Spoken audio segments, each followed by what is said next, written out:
Hoje, chegamos ao fim dessa parte da nossa viagem. Gostaria de comemorar com um pouco de música.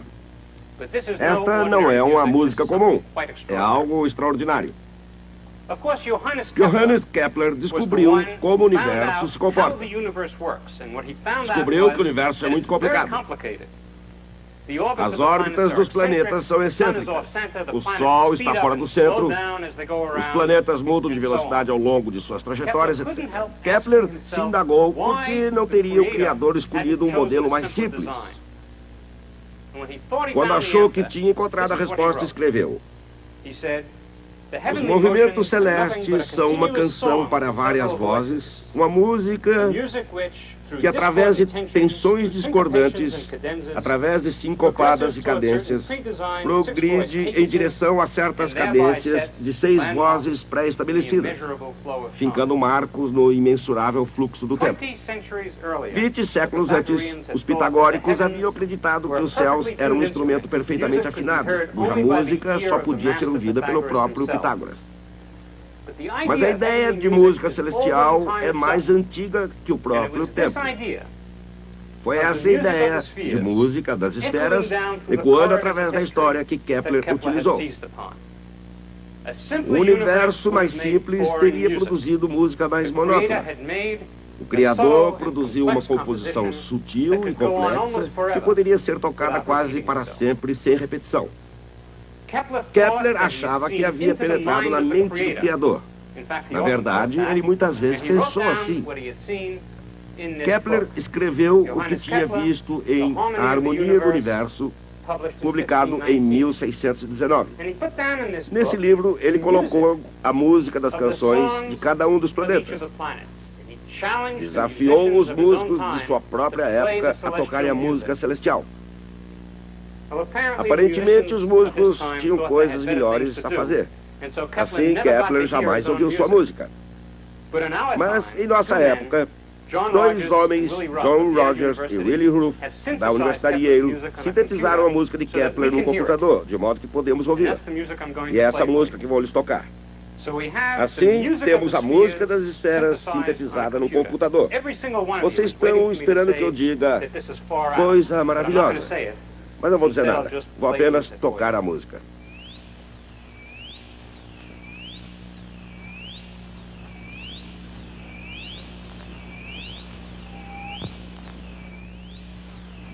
Mercúrio, o planeta mais próximo do Sol. Vênus e Terra, os planetas irmãos, o segundo e o terceiro. Marte, o admirável planeta vermelho.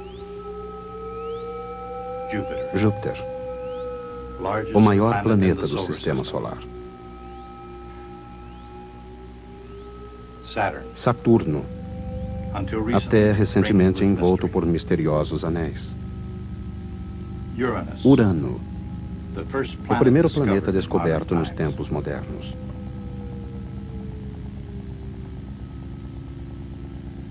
Netuno, o 8º planeta a partir do Sol.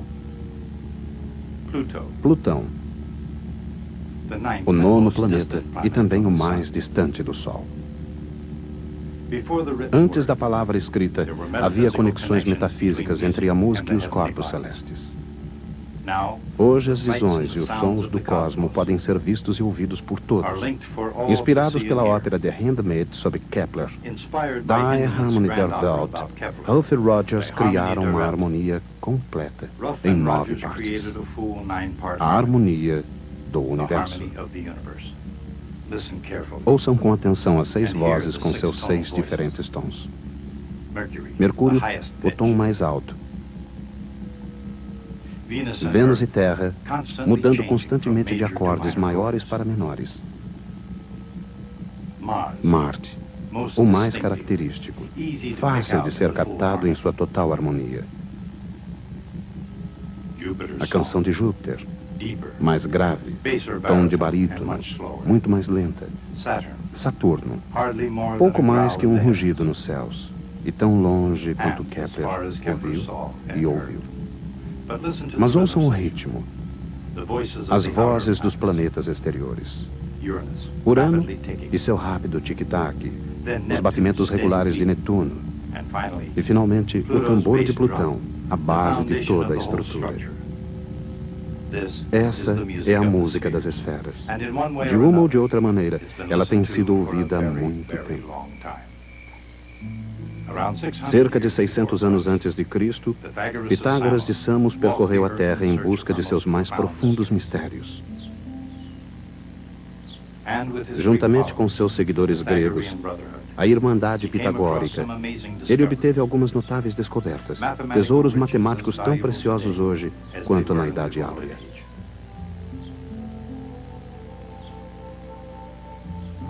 Um teorema sobre o quadrado dos lados dos triângulos retângulos, por exemplo, utilizado mais tarde para calcular que distância a Lua cai por segundo.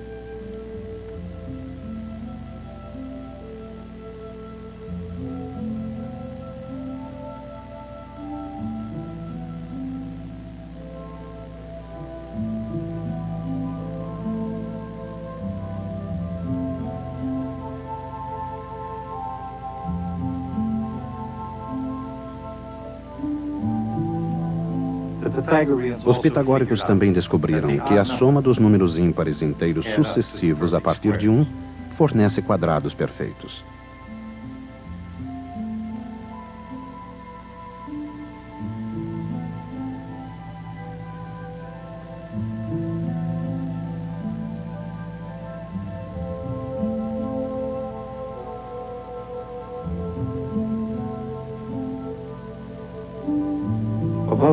Acima de tudo, enquanto ouviam os céus a música das esferas, eles descobriram as leis da harmonia musical na Terra. Durante os milênios seguintes, os compositores ocidentais basearam suas partituras nos harmônicos pitagóricos. Aparentemente todo mundo estava feliz de dançar ao som da mesma velha música, até que no Renascimento um músico florentino abalou o estado vigente. Ele era um crítico mordaz da influência dos antigos conceitos gregos na música da sua própria época.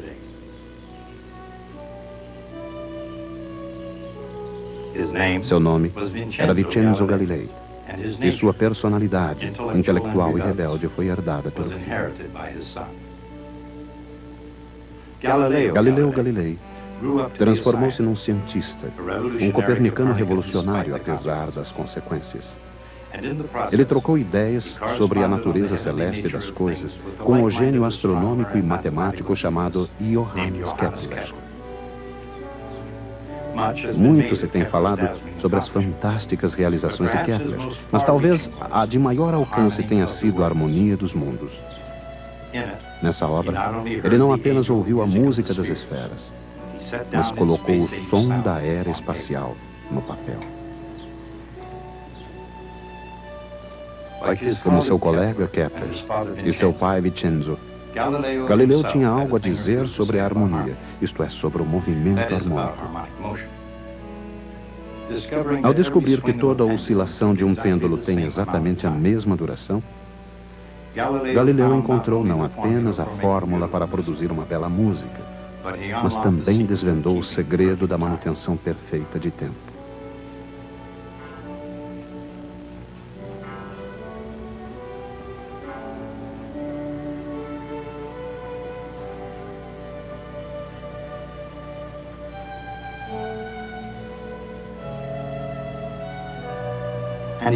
E ele não parou aí.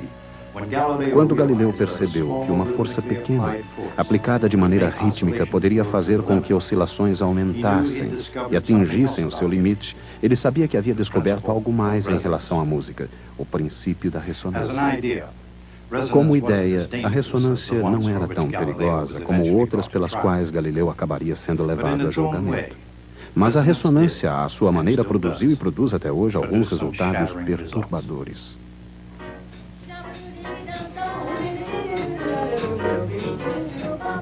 Será que a voz amplificada de Ella Fitzgerald é capaz de quebrar este cálice?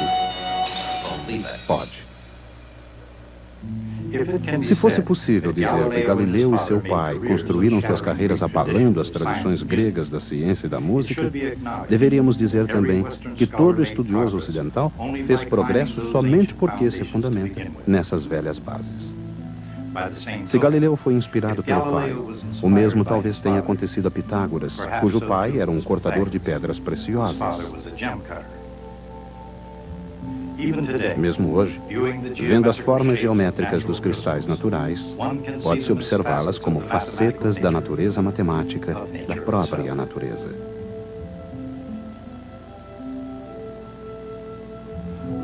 Analisando profundamente a natureza de quase tudo que existe, os filósofos gregos conceberam que a matéria é constituída de átomos. Mas seriam necessários séculos para se descobrir que o tipo de material reflete a disposição dos átomos. Uma disposição na qual os átomos estão ligados pelas energias potenciais elétricas que agem entre eles.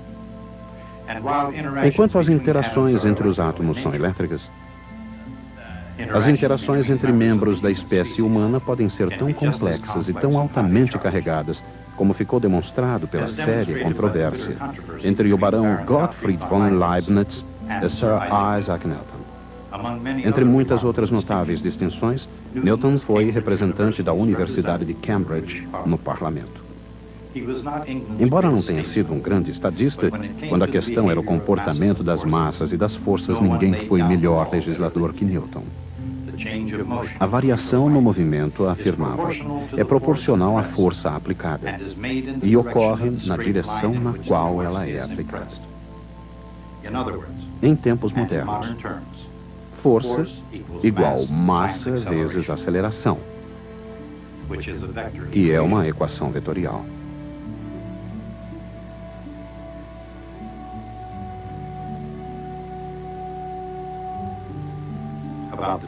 E envolve a derivada de uma derivada.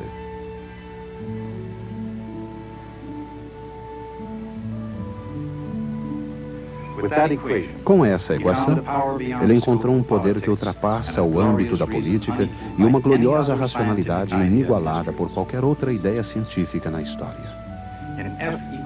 Em F igual ma, Isaac Newton encontrou o meio de virar a carroça de maçã do universo e, pela primeira vez em milhares de anos, a maneira de levantá-la novamente. A segunda lei do movimento de Newton explica a queda de uma esfera num líquido viscoso e a queda de uma moeda e de uma pena no vácuo.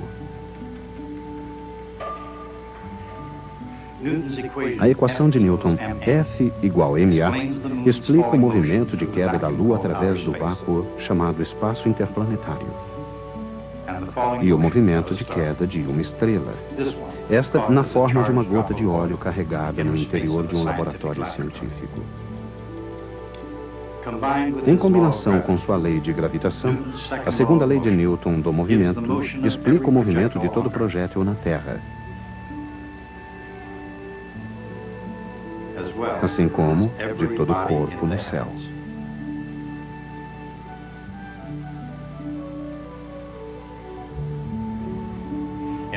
De fato, quando Newton percebeu que a queda da Lua obedece à mesma equação da queda de uma maçã,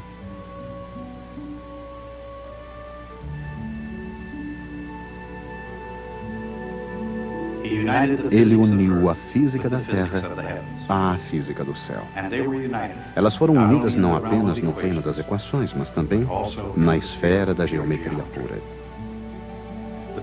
A trajetória de qualquer projétil na Terra, assim como as órbitas dos planetas no céu, é uma secção cônica. Pode-se dizer que, sem que seja uma hipérbole, todo projétil na Terra segue uma parábola e todo planeta traça uma elipse. A semelhança não chega a constituir surpresa, uma vez que todos esses movimentos obedecem às mesmas equações.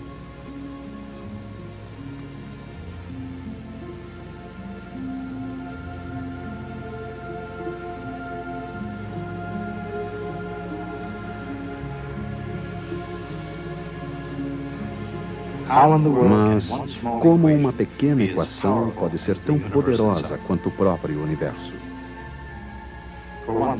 Por um motivo, F igual a MA se aplica a toda força no universo mecânico, seja ela a força da gravidade sobre um corpo em queda, ou a força magnética entre correntes elétricas, ou a força magnética sobre uma bola de gude, ou a força de uma mola sobre uma massa.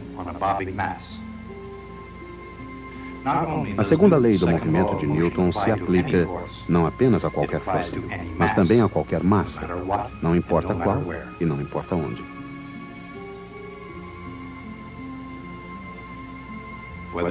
Seja uma massa presa a uma mola, ou um atleta saltando com uma vara, ou uma bola de beisebol,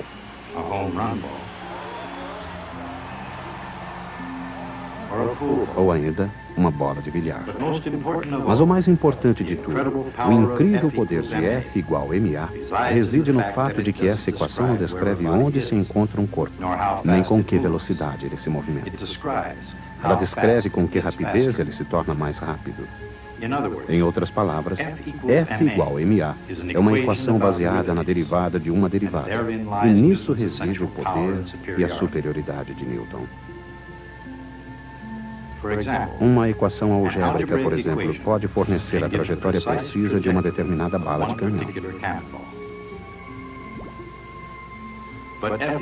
Mas F igual a MA, por ser uma equação diferencial, pode fornecer a trajetória de qualquer projétil lançado ou disparado.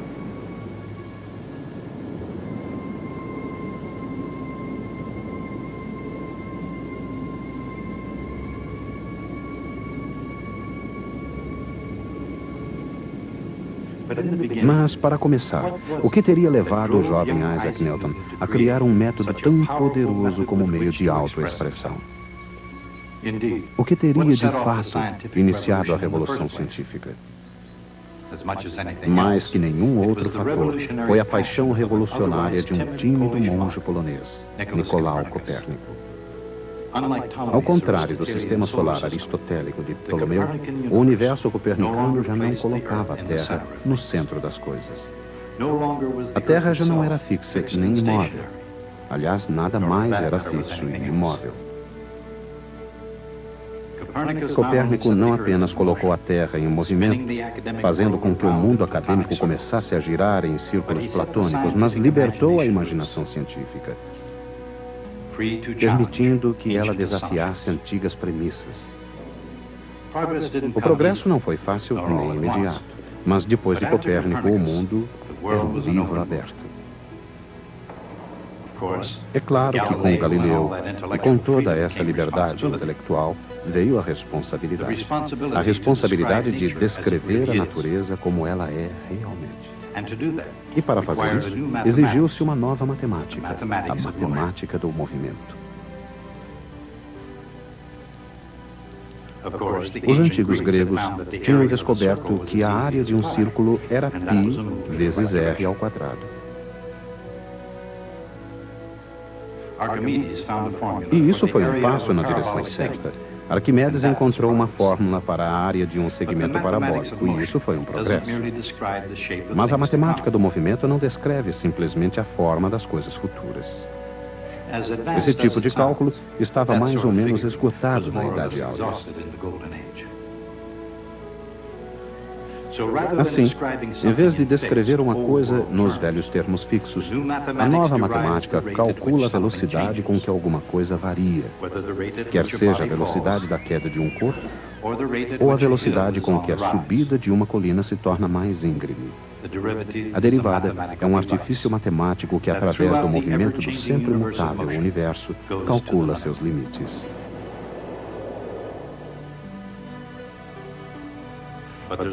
Mas quase não há limite para o número de funções que podem ser diferenciadas, desde que umas poucas regras simples sejam observadas. As derivadas também são aplicadas em outra área. De fato, na área de qualquer região limitada por uma curva suave.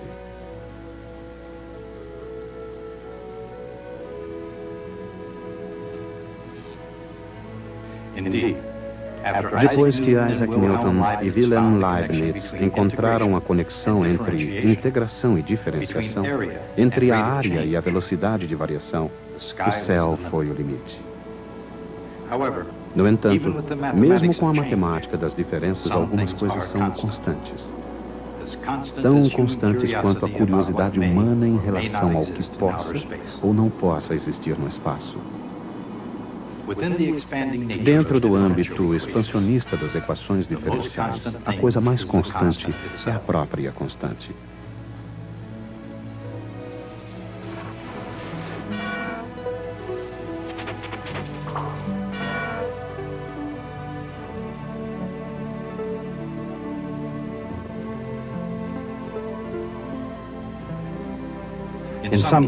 Em alguns casos, a constante simplesmente revela com que velocidade um projétil inicia sua jornada.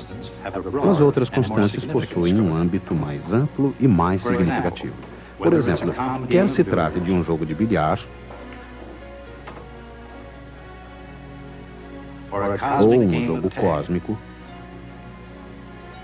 quando não houver uma força exterior envolvida, a quantidade de movimento é constante. Quantidade de movimento é massa vezes velocidade, e a variação da quantidade de movimento pode ser expressa por uma equação diferencial. A força é a velocidade da variação da quantidade de movimento. É claro que, se não houver forças em ação, a derivada é igual a zero. Assim, o vetor P é constante. Em outras palavras, quando a força é zero, a quantidade de movimento é conservada. E se R vetorial F é zero, algo mais é conservado. Portanto, R vetorial F é a derivada do quê? Se R vetorial F é zero, a quantidade conservada é conhecida como o momento angular, L. Quer se trate do movimento de um giroscópio ou de um planeta, quando não houver uma força de torção, o momento angular é constante. E a energia é constante, uma vez executado um trabalho. Grande ou pequeno, o trabalho é força ao longo de uma distância. Tudo é somado, ou na linguagem do cálculo, integrado. Quando ocorre um trabalho, levantar um bloco de uma altura para outra, ele se transforma na variação da energia potencial.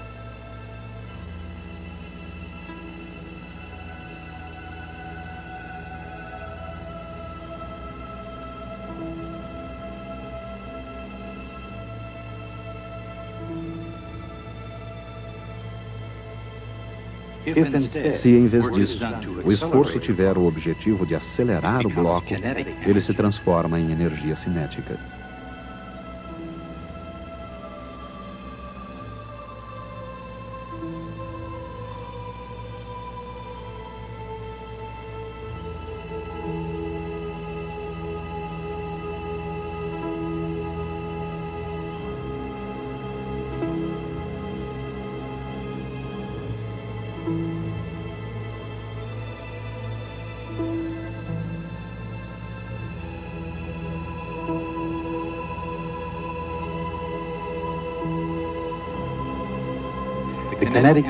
A energia cinética de um objeto em queda pode ser transformada em outro tipo de energia cinética. Uma forma de energia chamada calor. O calor que se propaga de uma molécula para outra e que dissipa a energia, mas que jamais a destrói.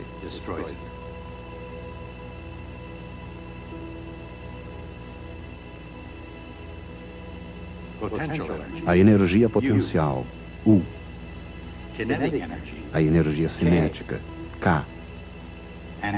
E o calor, Q. O resultado da sua soma é energia total e para sempre constante. É a energia potencial e cinética que determinam, no final das contas, as órbitas dos planetas. Essa sinfonia perfeita de ordem, a harmonia das esferas.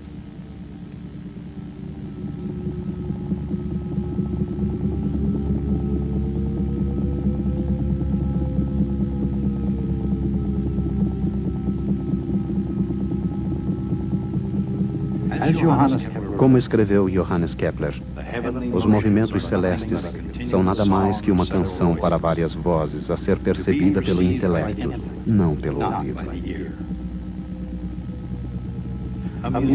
Uma música que, através de tensões discordantes, através de sincopadas e cadências, progride em direção a certas cadências de 6 vozes pré-estabelecidas, fincando marcos no imensurável fluxo do tempo.